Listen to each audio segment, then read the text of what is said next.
नमस्कार, मैं हूं मनमोहन भट्ट। उत्तराखंड में बीजेपी और कांग्रेस अपने टिकट फाइनल करने के लिए बैठकें कर रहे हैं।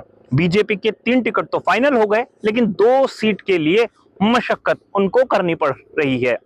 ऐसे ही कांग्रेस भी अपने टिकट फाइनल करने के लिए बैठक कर रही है। स्क्रीनिंग कमेटी की महत्वपूर्ण बैठक दिल्ली में हुई। कांग्रेस के स्क्रीनिंग कमेटी की भक्त चरण दास इस कमेटी के प्रमुख हैं। इस बैठक में मैं बताऊं कौन कौन लोग थे। एक तो कुमारी शैलजा थी, जो उत्तराखंड की ताजी प्रभारी हैं। इस बैठक में यशपाल आर्य थे, जो नेता प्रतिपक्ष हैं। इस बैठक में करण महाराज थे, जो प्रदेश अध्यक्ष हैं। कई और वरिष्ठ पदाधिकारी इस बैठक में थे, लेकिन सीमित संख्या में थे। और जितने नाम उत्तराखंड से गए हैं लोकसभा चुनाव के मद्देनजर, उनके नामों पर चर्चा हुई। हम सारे लोग जानते हैं कांग्रेस के सीटों को फाइनल आखिर में कौन करता है, लेकिन एक स्क्रीनिंग कमेटी बनी हुई है जो टिकटों को प्राथमिक तौर पर छटनी कर रही है, दावेदारों की छटनी कर रही है कि कौन कौन आखिर में दावेदार रह जाएंगे। बीजेपी की बैठक भी होनी है। पार्लियामेंट्री बोर्ड की जो बैठक होती है, बीजेपी की केंद्रीय चुनाव समिति भी बीजेपी उसको कहती है, और उसकी बैठक भी होनी है। और वही बैठक आखिर में तय करती है कि किसके टिकट फाइनल होने हैं। जिन टिकटों को फाइनल बीजेपी ने कर दिया है, वहां पर प्रचार अभियान भी बीजेपी शुरू कर चुकी है। खुद मुख्यमंत्री पुष्कर सिंह धामी ने प्रचार अभियान की कमान संभाली और महारानी राज्य लक्ष्मी शाह को लेकर वो पहुंचे बड़कोट क्षेत्र में, जो यमुनोत्री के आसपास का इलाका है। और यहां पर उन्होंने एक रोड शो किया। इस रोड शो में महारानी राज्य लक्ष्मी शाह भी मौजूद थी। चूंकि प्रचार करना था, इसलिए महारानी साहिबा मौजूद थी। अब जो प्रचार पहले शुरू कर देगा वो कहीं ना कहीं आगे निकल जाता है। और ऐसा माना गया है कि बीजेपी ने अपना प्रचार अभियान तो ये साल शुरू होते ही कर दिया था।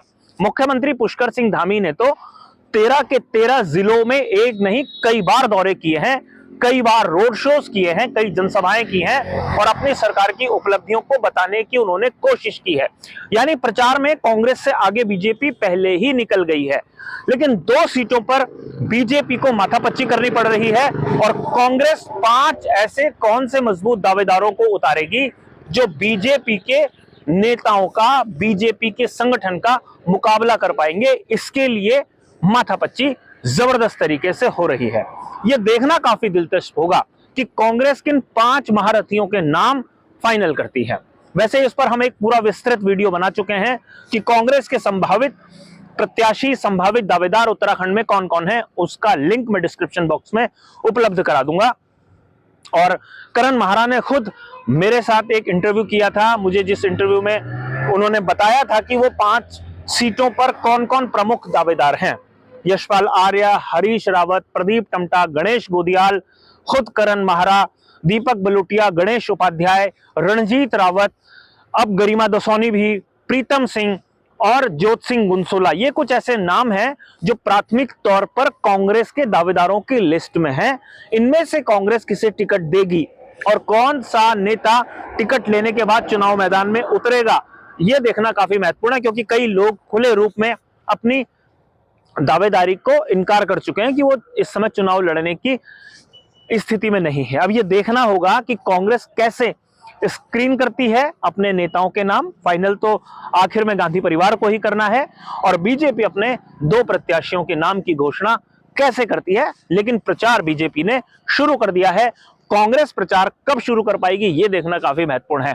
एक बात और, जब कांग्रेस के नेताओं का उत्तराखंड आना शुरू हुआ था तो कांग्रेस ने यह बात कही थी कि 15 फरवरी तक वो अपने प्रत्याशियों के नाम का ऐलान कर देंगे। लेकिन 15 फरवरी के बाद से मार्च का पहला हफ्ता खत्म होने को है, अभी तक प्रत्याशियों के नाम का ऐलान नहीं हुआ है। बीजेपी उनसे आगे निकल गई है। कब कांग्रेस प्रचार शुरू करेगी, यह देखना भी काफी महत्वपूर्ण होगा। अभी के लिए साथियों इतना ही। अगली रिपोर्ट में आपसे फिर मुलाकात होगी, तब तक इजाजत दीजिए। नमस्कार।